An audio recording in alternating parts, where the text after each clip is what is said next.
बाबा जोगिया हो मोर राम।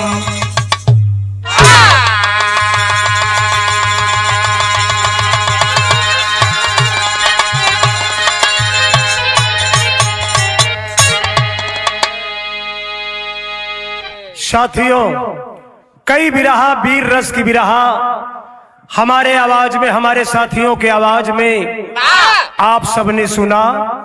बड़ा प्यार, बड़ा दुलार, बड़ा सम्मान आप लोगों ने किया। आप लोग एक के बीच में एक और वीर रस की बिरहा, आजादी का जश्न 2025 में हम लोग मनाने जा रहे हैं। आइए, 4 लाइन भूमिका के अंदर कवि जी लिखे हैं। कैसे मास्टर?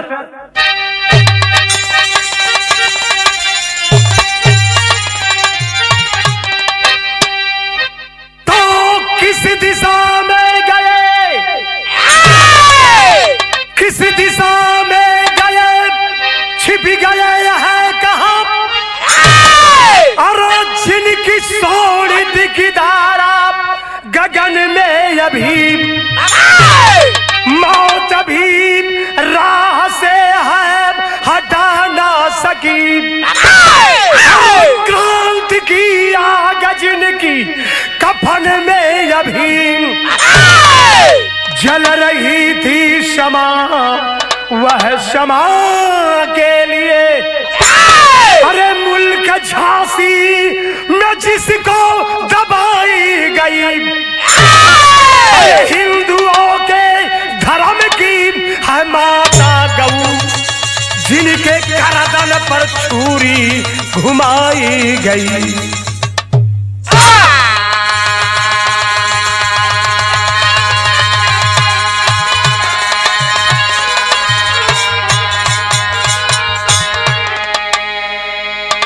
वाह वाह मास्टर साहब वाह। जैसा कि आप लोग जानते हैं मेरे प्यारे देशवासियों, लाखों सबूतों की कुर्बानी देने के बाद देश को आजादी मिली।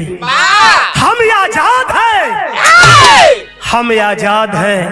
आजादी का ये जश्न 2025 में मनाने जा रहे हैं। ये गीत है, कैसे मास्टर?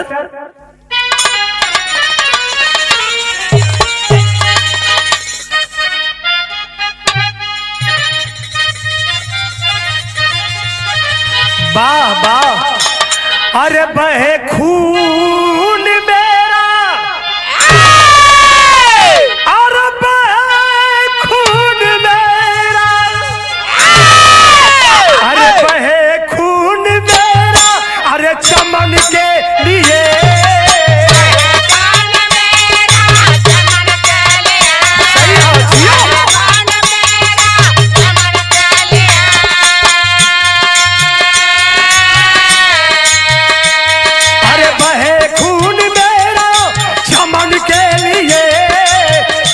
के लिए मेरी जान जाए वतन के लिए।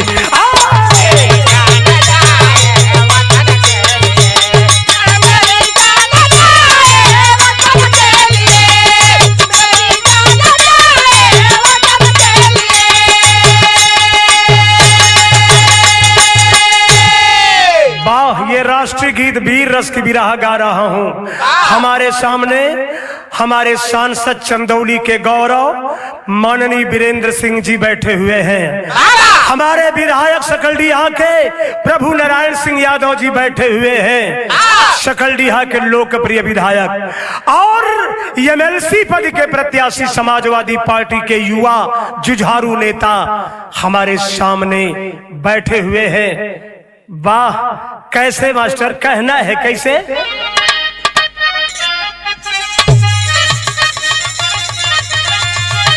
अरे जहां क्रांति जलती,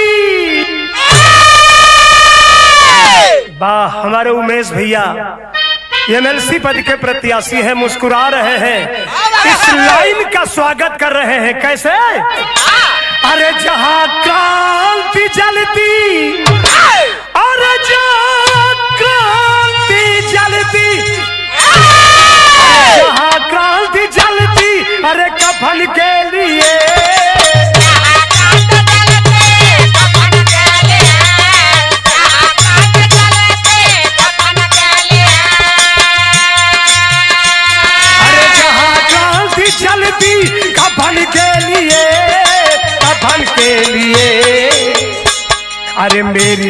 जान जाए चमन के लिए।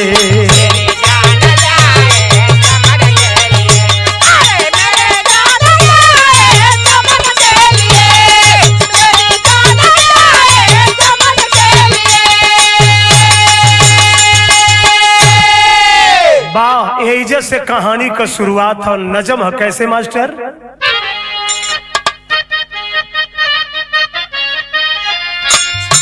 बहुत अच्छे जियो। यह बात उस समय की है जब देश गुलाम था। भारत माता गुलामी की बेड़ी में जकड़ी हुई करा रही थी। उसी समय की बात है, क्रांति धधकल। कहाँ धधकल भैया? हर तरफ से झांसी अंदर मातम की बजी शहनाई। क्रांति का दीप जला के चल गई थी लक्ष्मी बाई।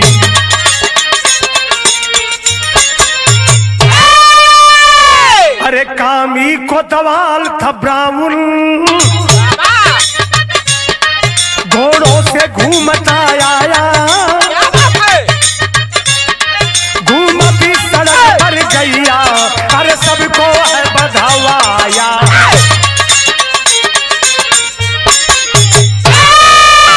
अरे कटवा के गौ माता को अंग्रेजों में बंटवाता।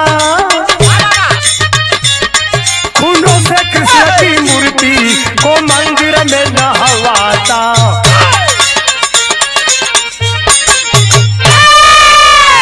बा वही झांसी का बात हो जौने झांसी में क्रांति का याद धधकल रहल। झांसी वाली रानी लड़ी थी अपने बेटे को पीठ पर बांध करके। हमने सुनी कहानी थी, खूब लड़ी मर्दानी, वह तो झांसी वाली रानी थी। वही झांसी में क्रांति के आग धधकल और वहां पर एक कोतवाल आया जिसका नाम था ब्राउन। वहां का कलेक्टर बन करके आया।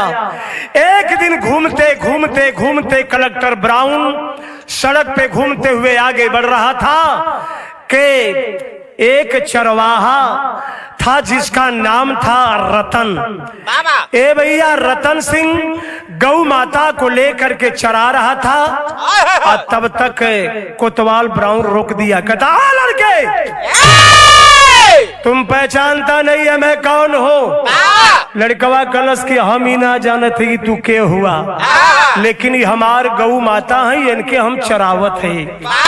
ए भैया, इतने बतिया लड़कवा कहलस तो कोतवाल ब्राउन कहता है कि रे तुम्हारा दिमाग खराब हो गया है, तुम कोतवाल से जुबान लड़ा रहा है। मैं यहाँ का अधिकारी हूँ, कोतवाल हूँ।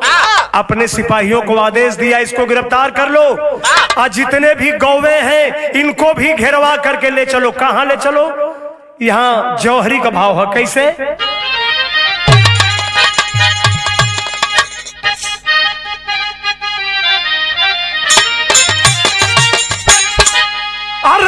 रतन सिंह का बहाना मंदिर का भक्त पुजारी, मंदिर में जो थे पाजी, अरे बंद किया उस सफारी, अरे बंद किया उस सफारी, जला के सबको मारा, जला के सबको मारा। मर गया है ब्राउन साला, बाजी फरार जब होके, बाजी फरार जब होके था कहीं बार रुकने वाला।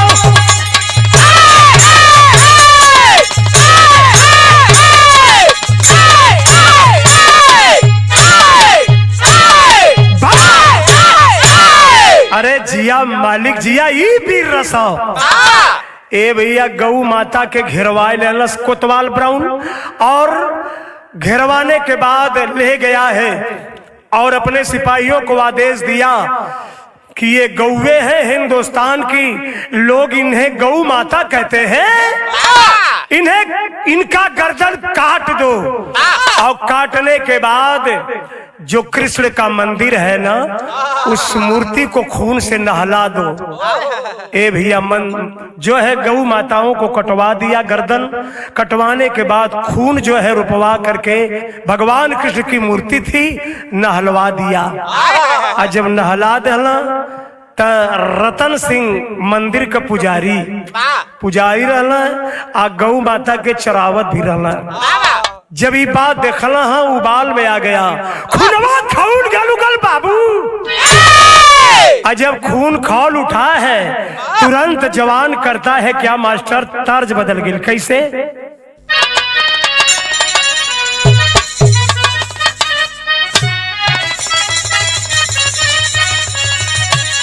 हाय हाय हाय हाय खुनवा रतन सिंह का खौलल।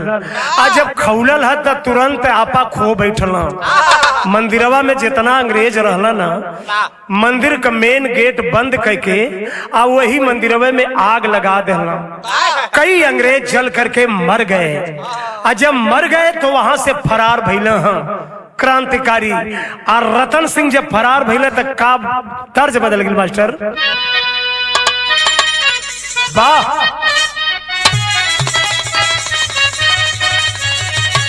वह तर्ज हो। अरे हमारे पाइजे, अरे हमारे पाइजे बरा जाईरा जरादा।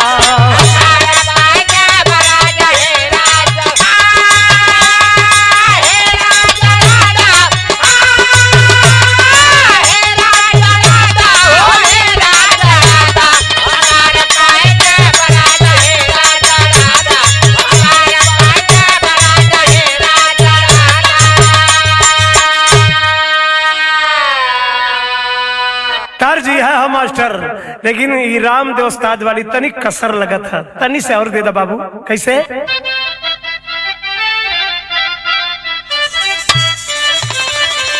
आय हाय हाय हाय अरे फरार भइला हो, फरार भइला हो बागी शेरवा वतन के।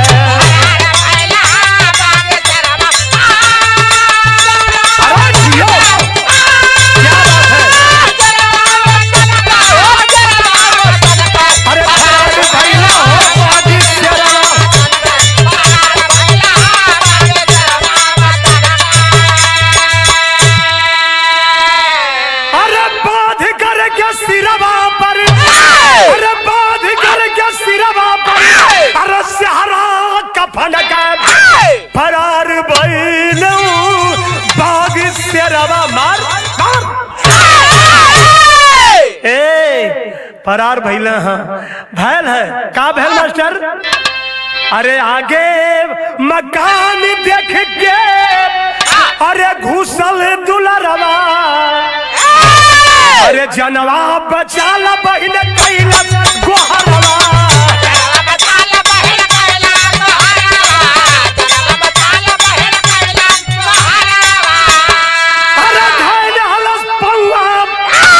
धर्म के बहन का फरार भइला हो बाग शेरवा वतन के।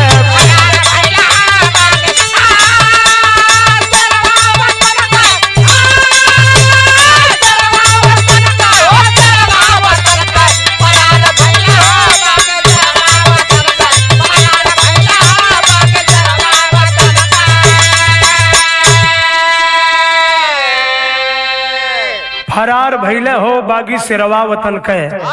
वहां से फरार भइल अंग्रेजवन के मंदिरवा में जलौले के बाद फरार भइला है। भागे लगला, अंग्रेज सिपाही पीछा कैला। भागत भागत भागत भागत पीछा कैले हुआ। तब तक जाए के ठे मकान दिखाई देलस। बहुत आलिशान मकान है, बिल्डिंग है, लगता है कोई अधिकारी का मकान है। जाए के वही मकानवा में घुस गईला, हाथ जोड़ले हुआ घुस गईला। जब घुस गईला त एठे तर्ज यहाँ कवि जी बड़ा बेजोड़ लगोले हुआ। कैसे?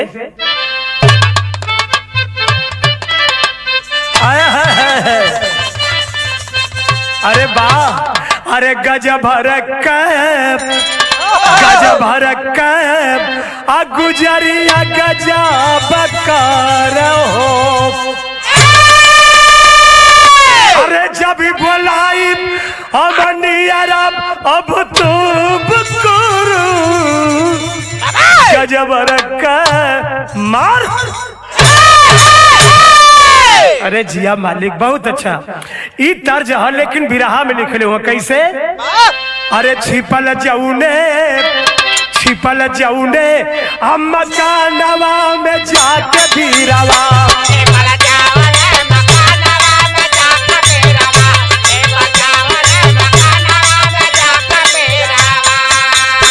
अरे नाही जनल सब ब्राह्मण मुदई कहूँ खारवा। छिपल जऊने मकानवा में जाके बीरावा। अगवा मकान दिखाई दिलस, मकानवा में घुस गई तू ना जनल की केकर मकान हो, जनल ना। आ तब से का भयल? अरे तब से आके पुलिस आ कैला से नारी से इजहार हो। छिपल हुआ मुदई मार साजना तोहार हो। अरे छिपल हुआ मुदई मार, अरे छिपल हुआ मुदई अमार सजना तोहार हो। अरे घरवा में सारी बात सुन छिपल जऊने मकानवा में जाके बीरावा।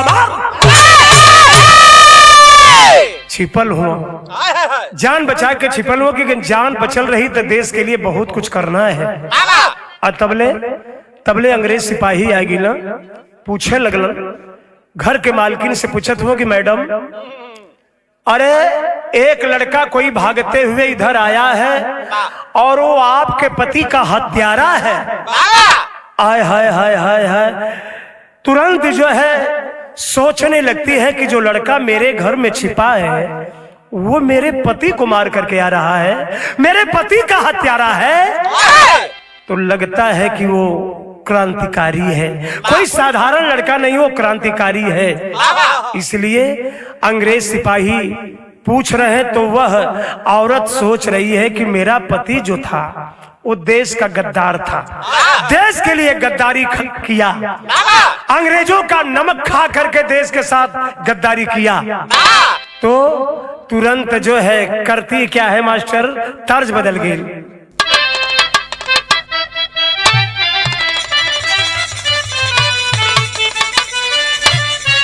वाह आए हाय हाय, अरे बारे हमारे राम दोस्ताद इतना मछल के गाँव है, ईंट के गाँव है, पीस के गाँव है, कैसे गाँव है मास्टर?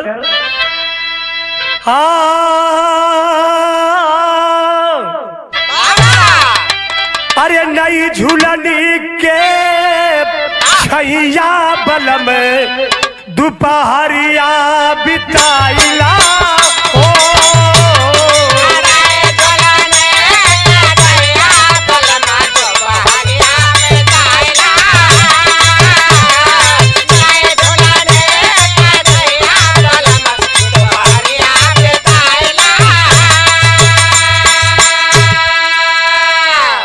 तर्ज लेकिन बिरहा में कवि जी भाव लिखले हुआ। ऊ कोतवाल का औरत सोचत है, का सोचत है मास्टर? अरे एक वरी सुहागवा, एक वरी सुहागवा रानी सुघर, एक वरी बिरनवा।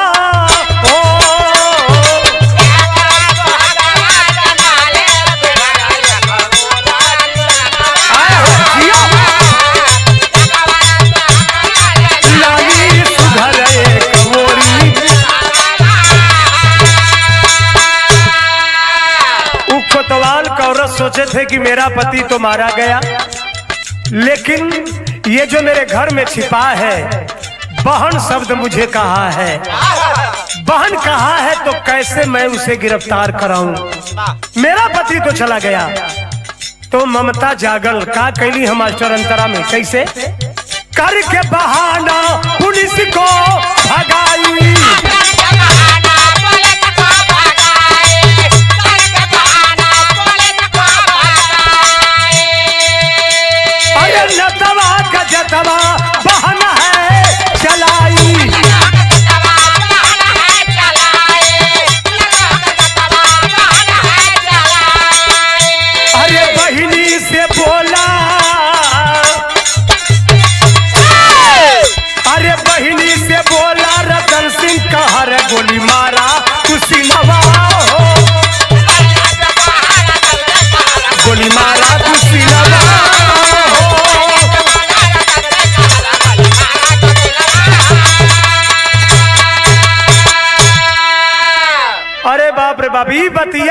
जनार्दन सिंह छिप के सुनत रहना, हमसे तो बड़ी भारी गलती हो गई। अरे जेकरे घरवा में छिपल है, जौने कोतवाल के मार के हम आयल है, जेकरे घर में छिपल है, ई ब्राउन का दुल्हन बा। अब तो जान हमार न बची, लेकिन दिमाग बदल गया, दिमाग बदल गया। वो औरत के सोचलस की बहन कहले ह तई एह नाते हमार भाई न हो गयल। पुलिस वालों से कहती है कि नहीं नहीं नहीं नहीं, यहाँ कोई नहीं आया है। बहका देनी, कहले कि आगे देखिए, आया है दुख हो कि मेरा पति, मेरा सुहाग उजड़ गया, मेरा पति मर गया। लेकिन पुलिस वालों को रास्ता दूसरा दिखा देती है, जाइए यहाँ से, यहाँ कोई नहीं आया है, हत्यारे को गिरफ्तार करिए। मेरे घर क्यों आया है? डांटती है। और जब मूड बनाए के डटलिन है तो यह हर भैल का मास्टर भाव है। कैसे?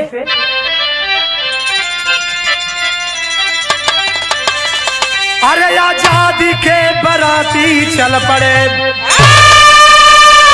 अरे आजादी के बराती चल पड़े, अरे सज के मड़वा में खोजे दुल्हा शाहजादी, अरे शाहजादी, अरे शाहजादी। उस राइटर को, उस लेखक स्वर्गीय नरेश कवि जी आज नहीं है, उनकी आत्मा को भगवान स्वर्ग में स्थान दे। आज नहीं है, लेकिन लिख करके जो लाइन गए हैं, लिखले एक बिरहा में रहना कि बजने लगा लाश पर इनकलाब का बाजा, जनाजा जब शहीदों का चला। रामदेव गुरु गावत रहना। लेकिन इ टेरी बिरहा में रहल कि आजादी के बराती चल पड़े, सज के मड़वा में खोजे दुल्हा शाहजादी। ए भैया, वही समय पुलिस वाला तो चल गई न, घरे में से निकलना है बहरे कि हम ही हत्यारा है। वो औरत के पास जाए के खड़ा होके कहत हूँ, बहन बस बस बहन, हमके सारी बात मालूम हो गई, तोहरे पति का हत्यारा हम ही है, ला है पिस्टल, मार दा हमके गोली। कैसे हो भैया?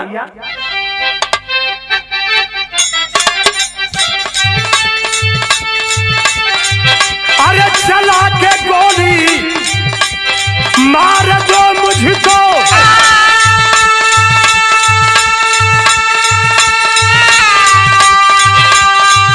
अरे जीना मेरा धिक्कार। बहुत अच्छे।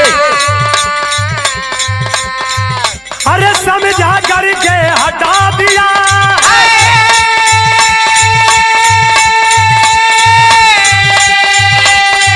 अरे तब से पहुंची पुलिस मकान,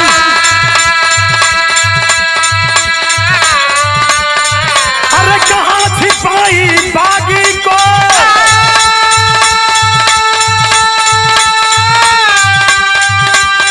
नारी ना खोले वहां जुबान।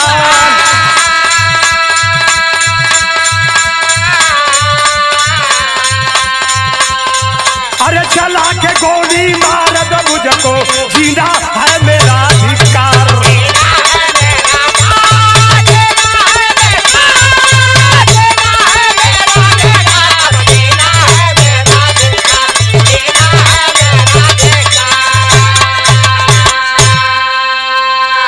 हाथ जोड़ करके निकला है जवान, और निकला है कहता है, बहन मुझे सारी बात मालूम हो गई बहन, मेरे हाथों से आपके पति मारे गए, मुझे दुख है, दुख है, क्या बताऊं, मेरे पास शब्द नहीं है, कैसे आभार प्रकट करूं।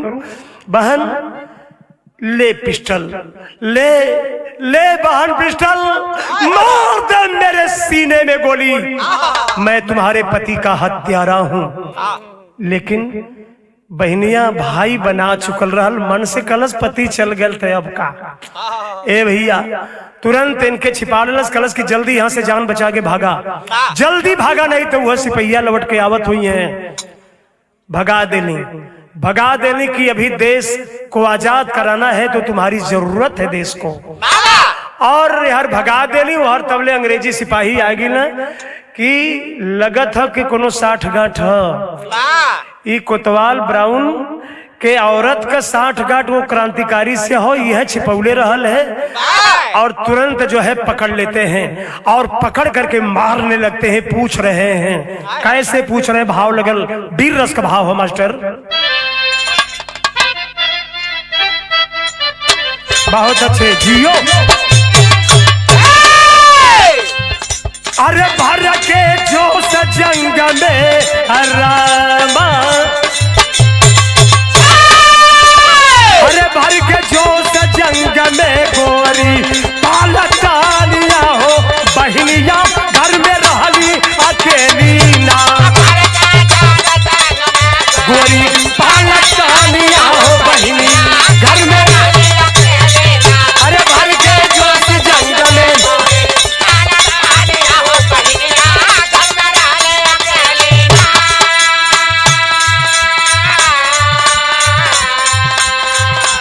अरे कहवा अरब बागी को है छिपाई, कहवा बागी को है छिपाए, लेकिन बहाना नहीं बताए, तब से मार दिए सब गोली, गिर गई खेल खून की होली। पाके खबर अरे मोरे रामा, पाके खबर रतन सिंह रोवे, वही दुनिया हो बखनिया, घर में रहली अकेली ना, वही दुनिया हो बहनिया, घर में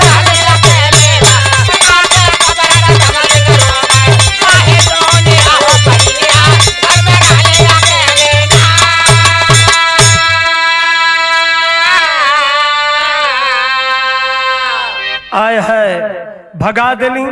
जब रतन सिंह वहां से भाग गए तबले अंग्रेज सिपाही आ गए, पूछा लगलन कहाँ छिपाई है, कहाँ छिपाई है उस हत्यारे को, साफ साफ बता दो वरना मारते मारते चमड़ी उधेड़ लूंगा।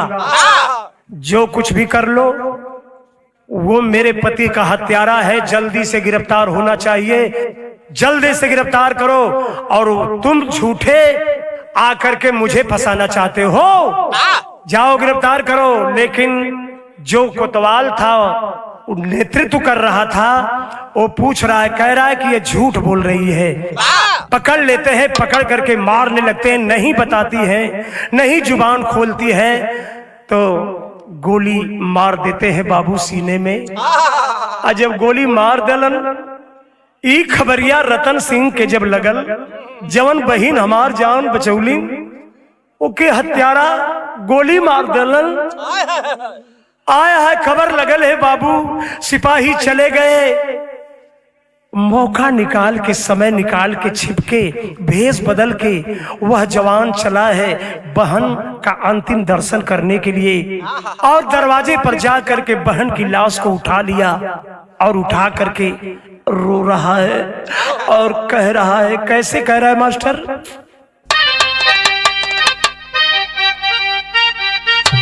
आए हाय हाय, बहुत अच्छे रोवत हो बहन के लसिया लेके, कैसे रोवत हो? अरे बहनी धर्म का बोला, अरे बहनी धर्म का बोला, अखिया के अपने खोला, बहनी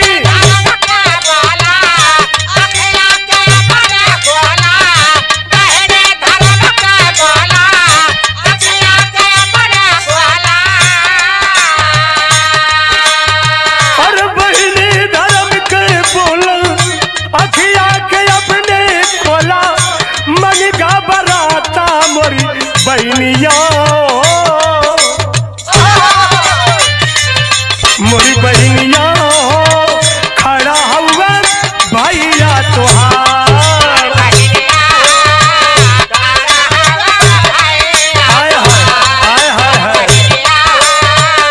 खड़ा हुआ भैया।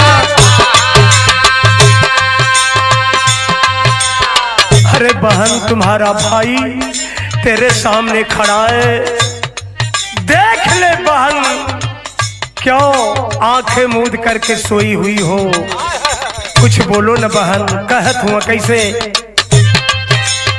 अरे दुर्दिन में जानवा,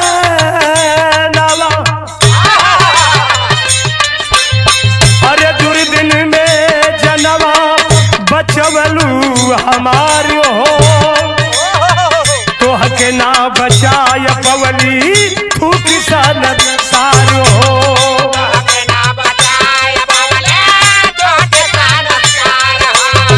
तोहके ना बचाय पवली, अरे असिया बहला नयान,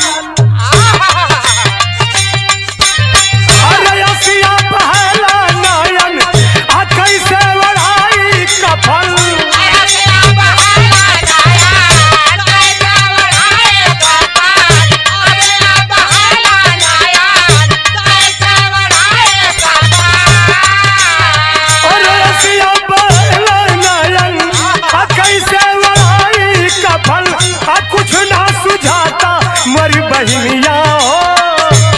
मोरी बहनिया खड़ा हुए भैया तुहार,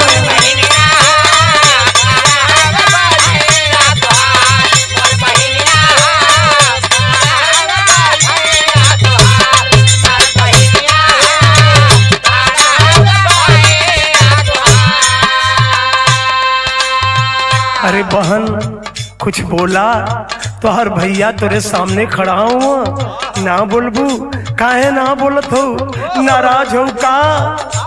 आए है वह जवान इतनी बात कहता है, बहन जिंदा है कि बोली है, बहन तो चली गई लेकिन जवान लाश को लेकर के आंखों में आंसू भर करके जमीन की मिट्टी लेकर के तिलक लगाता है, कसम खाता है भारत माँ की कसम है, भारत माँ की कसम है, जब तक बहन तुम्हारी मौत का बदला चुका नहीं लूंगा चैन से नहीं रहूंगा। अरे ललकार उठा है बागी मन, ललकार उठा है बागी मन, जब ऐसे तू घबराओगे हार गए जो हिम्मत को तो कैसे कर्ज चुकाओगे। जा गया है स्वाभिमान नहर को भरी जवानी में, अरे चुका सका जब ना बदला तो डूब मरूंगा पानी में। कसम खा लल कल की जबले बहन तोरे मौत का बदला चुका नहीं ले तबले चैन से ना रह। यह बात कसम खैले हैं और उसके बाद गांव के लोगों की सहायता से चले जाते हैं, चूंकि उनके जान पे खतरा था, वहां से चले जाते हैं गांव के लोग, दाह संस्कार करते हैं लाश का। और जवान सोचा था कि कब मौका मिली, कहिया मौका मिली, कहिया सार भेटई है जो हमरे बहन के गोली मरले हुआ। वही समय का भाव हप्पा पट के कैसे मास्टर,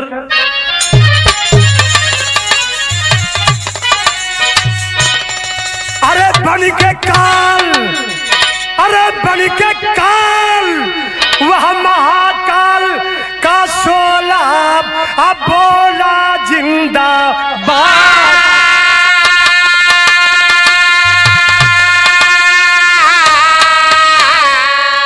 अरे सुभाष शेखर भगत का आसन डोला अब बोला जिंदाबाद।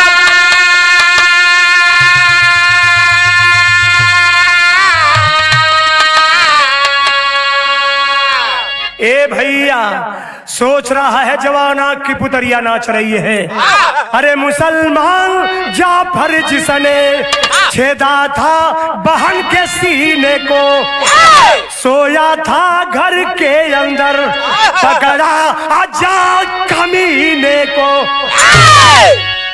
मरले के रहल मुसलमान जाफर कोतवाल रहल, ब्राउन के मरले के बाद मुसलमान जाफर आया था। इंडियन देश का नमक खाता, जिस देश में पैदा हुआ, अंग्रेजों का नमक खाकर देश के साथ गद्दारी किया। आया है मुसलमान जाफर मारा था गोली, सोच रहा है क्या करता है मास्टर। अरे ललकार उठे कैलाशपुरी से भोला अब बोला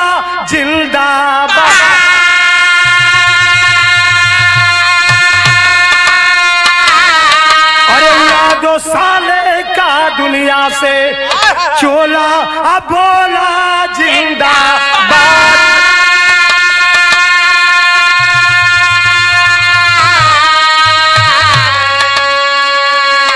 ए भैया मौका खोजत रहल कि कब मम्मा भेटई हैं। एक दिन ड्यूटी करके जाफर खां अलन है आ गर्मी का मौसम रहल, कपड़ा पड़ा उतार के पंखा चलाए के एसी चलाए के आ चढ़िए पर रहल, गंजिए पर रहल आ आराम करत रहल। आ तबले पता लगल कि ये समय खाली है अपने क्वार्टर पर, अपने रूम पर है। भेष बदल के पहुंचल है, धीरे से पिस्टल छिपौले हो आ पहुंच गल जहाँ सुतर रहल, हवा लेत रहल। फैल का मास्टर जाके सिनेमा पर चढ़ के हुमच देलस, कहलस कि साले पहचान ले मैं कौन हूँ। आल्हा में भाव कवि जी लिखे हुए कैसे,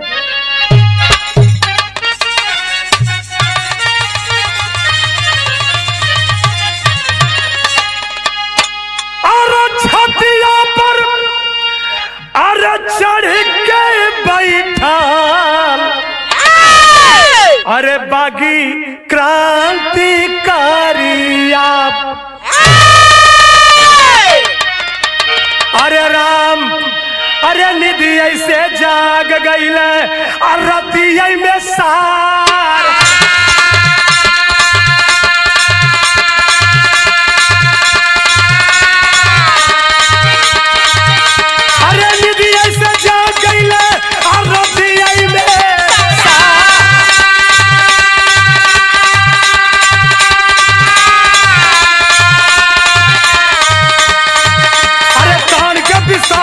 भारत का बघेलावा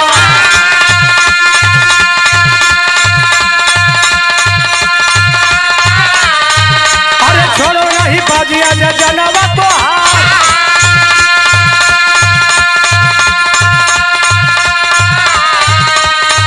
अरे खुनावा से रंगविया जमाई का अचरावा।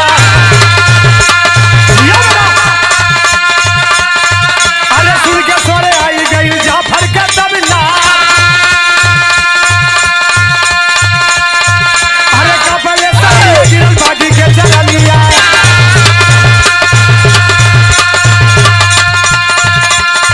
अरे रोई रोई कहे अपन जरा पसार,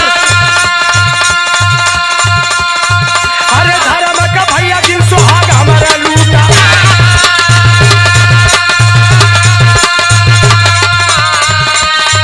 अरे बिना से नूर कैसे जी बहन हो तो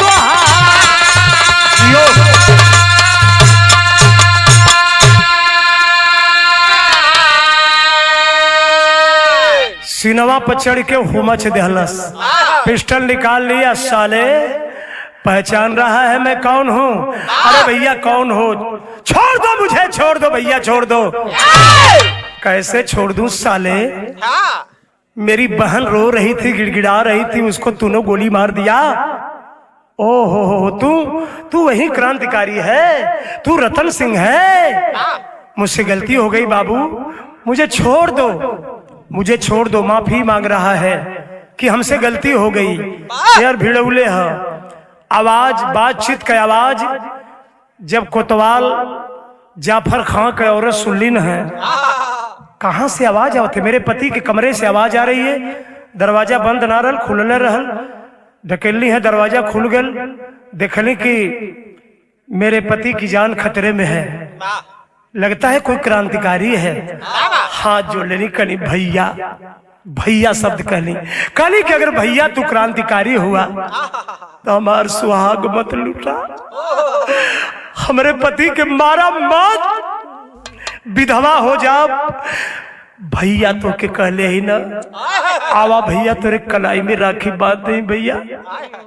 दया आ गई, ममता आ गई। सोच रहा है कि मैं तो कसम खाया था कि बहन जब तक उसे मार नहीं लूंगा चैन से नहीं रहूंगा, लेकिन एक और बहन सामने आ गई और जब कह रही है कि भैया आवा कलाई में राखी बात नहीं तो क्या करी?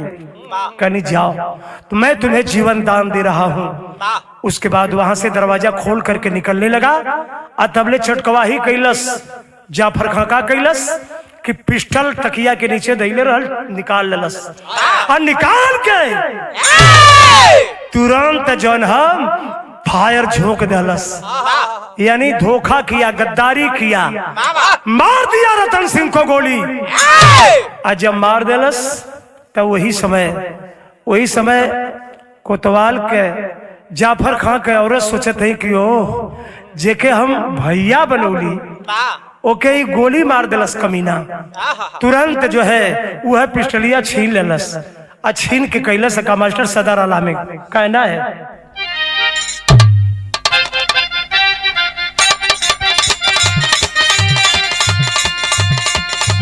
अरे गिरल बा धरतिया पर खुनावा में सेरावा,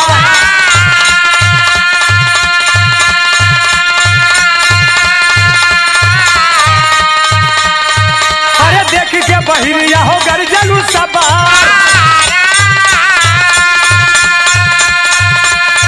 अरे हमके में आनवा मारी हो सारी दुनिया, अरे भर लाल गोलिया जवानिया के डार, अरे बना भराई हमारे मांगी में सेनुरावा,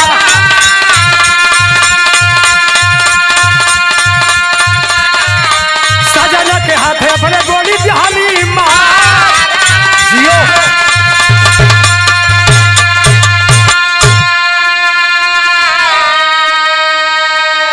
खलास की अरे नीच गद्दार, तू इस धरती पे जीने के लायक नहीं है, तू मेरा पति कहलाने के लायक नहीं है। तुरंत पिस्टल छीन के और तुरंत जो है देर ना कैलस की, ऐसे पति के साथ रहने से तो बेहतर है कि विधवा की जिंदगी बिताऊं। तुरंत फायर झोंक देती है, ठाए ठाए ठाए, इनकलाब जिंदाबाद, भारत माता की जय नारा लगौले से। आज जब लगौले से मार के वहां से ए भैया उधर गोली लगल है, नाहर सिंह भी करा रहा है, लेकिन होता है क्या मास्टर, कहना है खड़ी में कहना है कैसे भैया,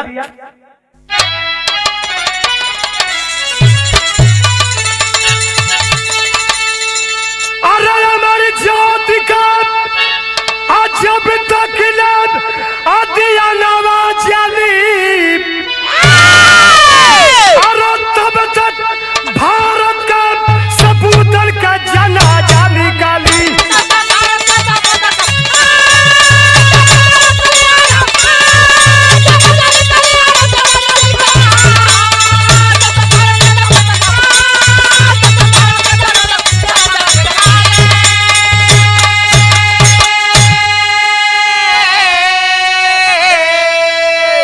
कहल से कि धर्म का भैया कहा कर जिसको जान की भी कथी मांगी, वही भैया का सीना में 5 गोली है दागी, अरे मरी है हम के सब में हनवाम जनाजा निकली।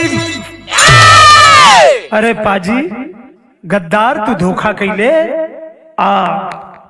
हमके दुनिया का लोग ताना मरी है, मेहना मरी है, समाज में कैसे मुंह दिखाई। वही समय एक गोली अपने पति के मरली और सोचत है का कैली मास्टर, दूसरी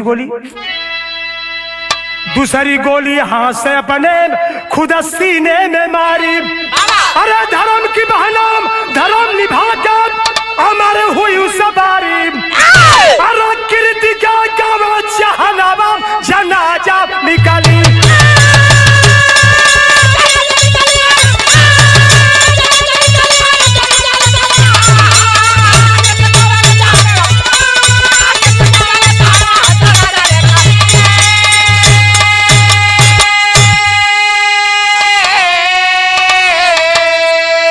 तो मेरे गाने का आखिरी भाव खानदान का परिचय कहना है कैसे भैया,